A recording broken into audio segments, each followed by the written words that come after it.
Lesson 7. Vocabulary and Context. Make up a new sentence that uses a vocabulary word. Blooming. Some flowers are blooming in the field. They face the sun as their flowers grow. Shovels. These children use shovels to help plant a tree. Scent. Roses have a scent or smell that is as sweet as perfume. Tough. A pumpkin has a tough outer skin that is hard to break. Wrinkled. A raisin is a dried, wrinkled grape, but it is still sweet. Plain. The plant on the left is plain. The plant on the right is fancy. Muscles. It takes strong muscles to use a loaded wheelbarrow. Nodded. The girl nodded her head up and down to show that she would help in the garden.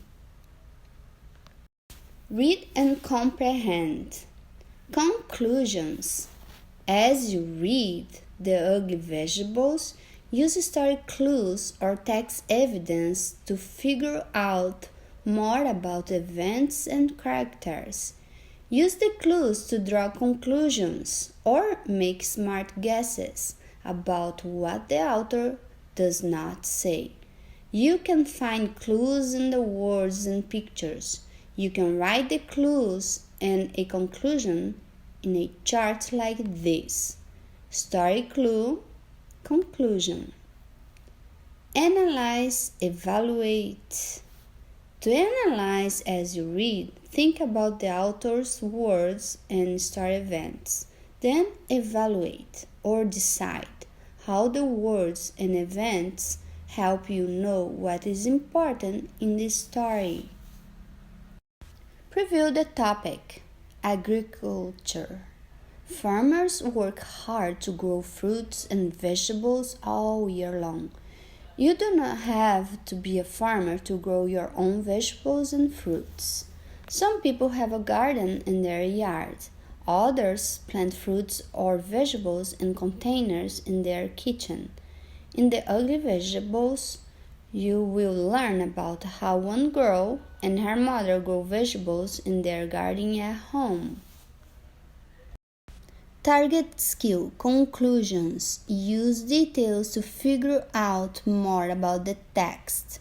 Genre. Realistic fiction is a story that could really happen. As you read, look for characters who act like real people, a problem that a real person might have.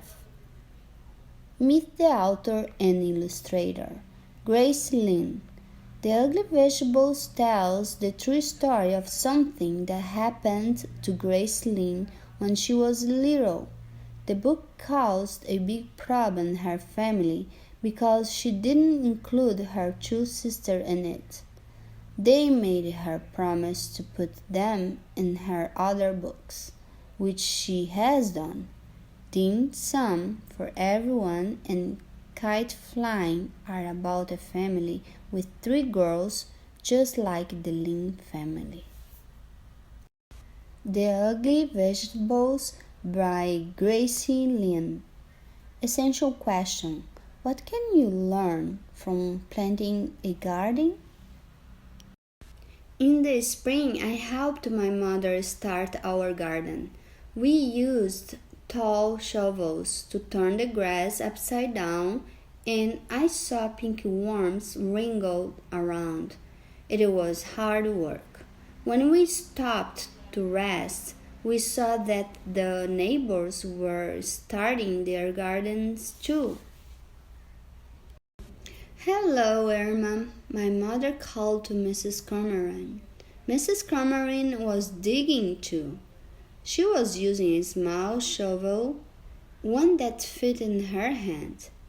"Mommy," I asked, Why are we using such big shovels? Mrs. Cromering has a small one. Because our garden needs more digging, she said. I helped my mother plant the seeds and we dragged the holes to the garden. Hi, Linda. Hi, Mickey. I called to the Fitzgeralds.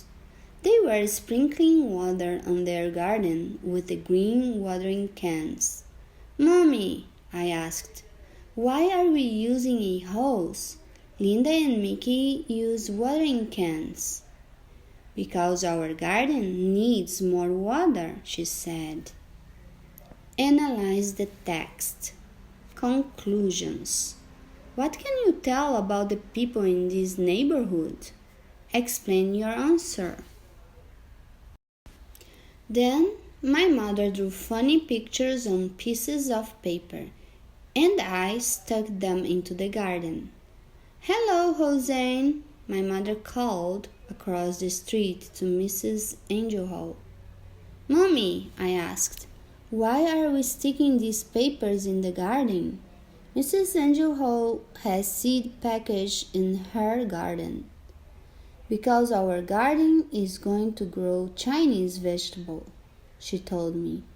These are the names of the vegetables in Chinese, so I can tell which plants are growing where.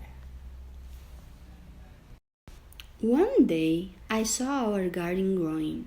Little green stems that looked like grass had popped out from the ground. Our garden's growing, I yelled. Our garden's growing. I rushed over to the neighbors' gardens to see if theirs had grown. Their plants looked like little leaves. Mommy, I asked, why do our plants look like grass? The neighbors' plants look different. Because they are growing flowers, she said. Why can't we grow flowers? I asked. These are better than flowers, she said. Soon all the neighbors' gardens were blooming. Up and down the street grew rainbows of flowers. The wind always smelled sweet, and butterflies and bees flew everywhere. Everyone's garden was beautiful except for ours. Ours was all dark green and ugly. Why didn't we grow flowers? I asked again. These are better than flowers, Mommy said again. I looked but saw only black, purple, green vines, fuzzy, wrinkled leaves, prickly stems, and a few little yellow flowers. I don't think so, I said. You wait and see, Mommy said. Before long, our vegetables grew. Some were big and lumpy. Some were thin and green and covered with bumps. Some were just plain icky yellow. They were ugly vegetables. Sometimes I would go over to the neighbors and look at their pretty gardens. They would show the poppies and peonies and petunias to me, and I would feel sad that our garden wasn't as nice. One day, my mother and I picked the vegetables from the garden. We filled a whole wheelbarrow full of them. We wheeled them to the kitchen. My mother washed them and took a big knife and started to chop them. "Ayo," she said when she cut them. She had to use all her muscles. The vegetables were hard and tough. "This is a shohangua," Mommy said, handing me a bumpy, curled vegetable. She pointed at the other vegetable. "This is shanzai. That's a Town hall. I went outside to play. While I was playing catch with Mickey, a magical aroma filled the air. I saw the neighbors standing on their porches with their eyes closed, smelling the sky. They took deep breaths of air, like they were trying to eat the smell. The wind carried it up and down the street. Even the bees and the butterflies seemed to smell the scent and the breeze. I smelled it too. It made me hungry, and it was coming from my house.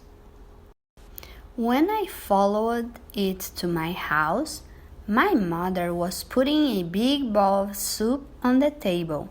The soup was yellow and red and green and pink. "This is a special soup," Mommy said, and she smiled. She gave me a small bowl full of it, and I tasted it. It was so good. The flavors of the soup seemed to dance in my mouth and laugh all the way down to my stomach. I smiled. "Do you like it?" Mommy asked me. I nodded and held out my bowl for some more. "It's made from our vegetables," she told me. Then the doorbell rang, and we ran to open the door. All our neighbors were standing at the door holding flowers. "We noticed you were cooking," Mr. Fitzgerald laughed as he held out his flower, "and we thought maybe you might be interested in a trade." We laughed too, and my mother gave them each their own bowl of her special soup. My mother told them what each vegetable was and how she grew it.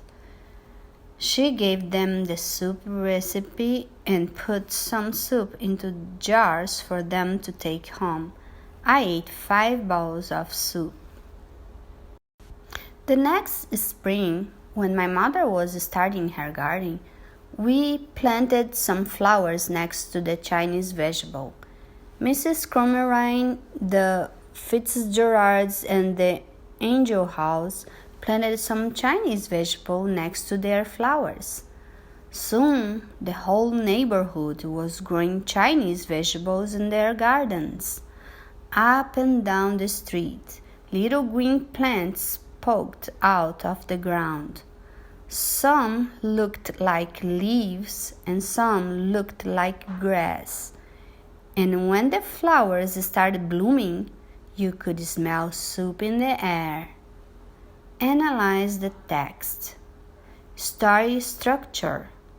How is the neighborhood different at the end of the story than at the beginning of the story?